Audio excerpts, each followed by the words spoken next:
Definitely mga kachika, there's something going on between these two. Diba? Para na talaga silang merong relasyon eh. Actually, hindi ko na nga dapat binanggit yung salitang parang eh. Diba? Meron na talaga silang relasyon. Kahit pa kaibigan mo yan mga chika, aakbayan yung girlfriend mo. Di ba mga chika, it's a bit offensive. Okay, so maybe kay Paolo Abilino okay lang yon, pero may mga Kim Pao fans tayo na nakikita natin, nagko-comment sila, nagre-react sila na yung ginawang pag-akbay ni Alden Richards, yung nakahawak siya kay Kim Chiu, di ba, sa balikat ni Kimi, na medyo napasobra naman yata. Magandang araw mga chika! Nandiyan po ulit ang inyong Chika Patrol! Bago tayo magsimula mga chika, inaanyaan ko muna kayong mag-subscribe dito sa ating munting channel para palagi kayong updated sa mga latest at nagde-trending ng mga showbiz balita. Today is Friday, kaya kahit gaano ako kabisi mga chika ay pinilit ko pa rin makagawa ng quick Kim Pao update para sa ating lahat. At simulan nga natin yan mga chika sa pinagpipiestahan ngayon sa social media, at iyon ang naging bike ride kahapon ng magjusawa kasi na Kim Chiu at Paolo Abilino. And of course mga chika, kasama rin nila yung kanilang close friend na si Alden Richards. Tsaka mga chika, may iba pa silang mga kasama doon na I think mga fellow bikers din nila. So mga chika, sinuri ko lahat ng larawan, tinignan ko yan isa-isa, and all I can say, iba na talaga ang Kim Pao. Okay? So mga chika, di ba? Alam naman nating lahat, kahit may project man sila or wala, madalas talaga silang lumalabas together. Okay, di ba? Madalas natin sila naiispatan, nagjo-jogging, nagji-gym, and then yung recent nga mga chika, mukhang nagiging focus na sila no sa pagbabike. Mga chika, base sa ipinost ng ating Chinita Princess, mukhang naka 22 kilometers silang bike ride, okay, ng kanyang daddy Paolo. And then mukhang bumisita sila mga chika after sa isang bagong bukas na restaurant ng kanilang kaibigan. Mga chika, yung pangalan nga nung maliit na restaurant na ito ay Sugar High Bakery PH. Hindi ko lang alam exactly kung saan yung location nito. Mention din ni Kimi mga chika na itong restaurant na to is just recently open. So kakabukas pa lang. Kaya it's a good thing mga chika na bumisita si Kimi, si Paolo, kasi Alden mga chika, kasi in some way makakatulong din sila para ma-market etong restaurant na ito sa publiko. So mga chika, while watching the videos and also looking at the pictures, ang masasabi ko lang, talagang sobrang comfortable na ni Kimi tsaka ni Paolo sa isa't isa. Okay, kasi before, kapag nakikita natin sila, di ba, together kumakain, makikita natin sa mata nila na meron pang konting awkwardness eh. Di ba, medyo nagkakahiyaan sila. Yung ngiti ni Paolo mga chika, pigil na pigil. And then si Kimi naman mga chika, kahit nagaano niya kagusto kulitin si Paolo, medyo nahihiya pa siya ng konti. Pero yun mga chika, after nilang matake, di ba, ma-shoot yung My Love Will Make You Disappear, karoon ng drastic changes mga chika sa kanilang dalawa sa tuwing sila ay magkasama. Di ba, ngayon tuwing nakikita natin sila na together, kumakain sa labas, nagja-jogging, definitely mga chika, there's something going on between these two. Di ba, para na talaga silang merong relasyon eh. Actually, hindi ko na nga dapat binanggit yung salitang parang eh.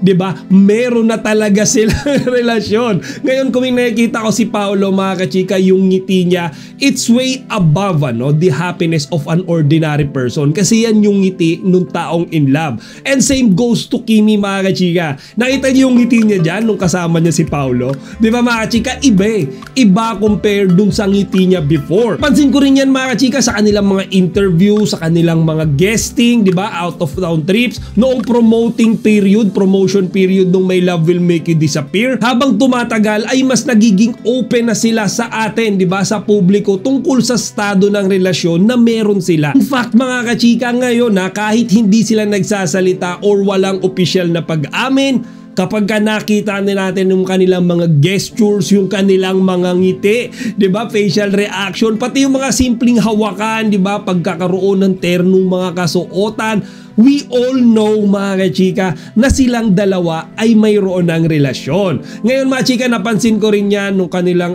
last week na event, di ba, sa Pasay, sa SM Mall of Asia. So mga kachika, nakita ko doon si Paolo Abilino kung paano siya ngumiti habang nakikipagbiruan kay Kimi. Kasi before, di ba, kapag si Kimi nagpapatawa, si Kimi gino-joke siya. Kumbaga, napakasungit ni Paolo napakadamot niyang magbigay nung kanyang mga smile. Pero ngayon mga kachika, napapansin ko mas madalas pang nakangiti si Paolo kaysa kay Kimi. So mga chika, natutuwa lang ako kasi syempre kahit hindi ako nakakapag-vlog, inoobserbahan, minomonitor, tsaka tinitignan ko pa rin naman yung mga videos and pictures ng Kim Pao. Ang dami ko pa rin nakikitang mga fans, di ba, na talaga namang solid pa rin sumusuporta sa kanila at nag-aabang sa kanilang next na mga project. Ngayon mga kachika, sa paglabas nila kahapon, may nabasa akong comment.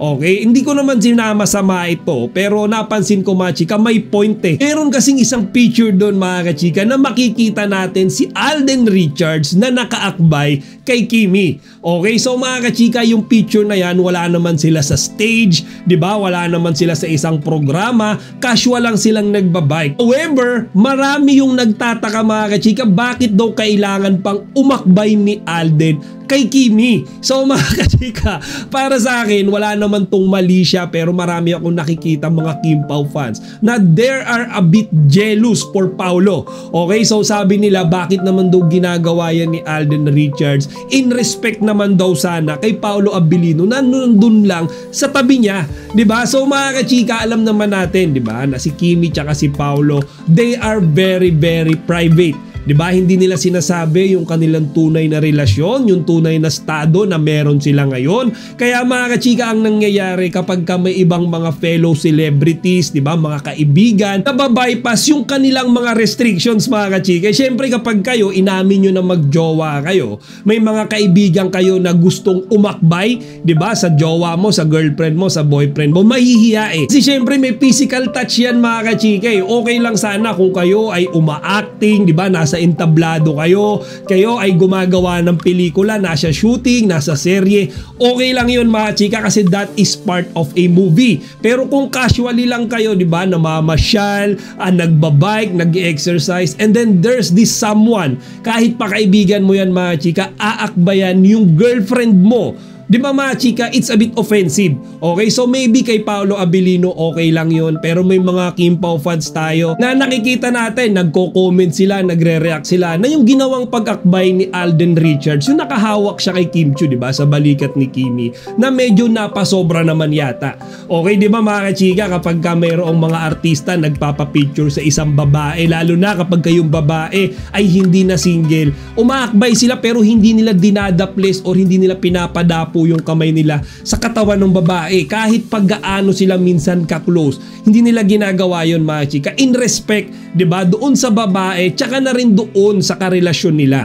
So mga chika, siguro yun yung perspective, diba, yun yung point of view ng ibang mga Kim Pao fans and we respect that. And we all know naman mga chika, na si Kimi ay napakabait na tao kahit na conservative talaga siya, pero kapag kakaibigan niya yung umakbay sa kanya siguro or humawak sa kanya, hindi na lang siya nagsasalita. Okay, and then same goes to Paolo mga chika, na siguro nakita niya yung kanyang jusawa na inaakbayan, hindi lang ni Alden mga chika, maybe yung ibang mga fans, di ba, na mga lalaki or iba pa nilang mga kaibigan, okay lang siguro kay Paolo yon kasi meron naman silang tinatawag nating tiwala sa isa't isa. Kaya nga sabi ko sa inyo kanina mga chika, sa akin wala namang mali siya yon kasi yung ginawa na ni Alden Richards, I think kahit na sa mata ng ibang mga fans medyo nakakaselos talaga, okay lang yon kasi ang importante si Kimi tsaka si Paolo they truly trust one another. Nakadagdag ko na lang din mga chika, in some way Alden Richards is a good friend of Kim Pao. Kung matatandaan nyo nga mga chika, di ba,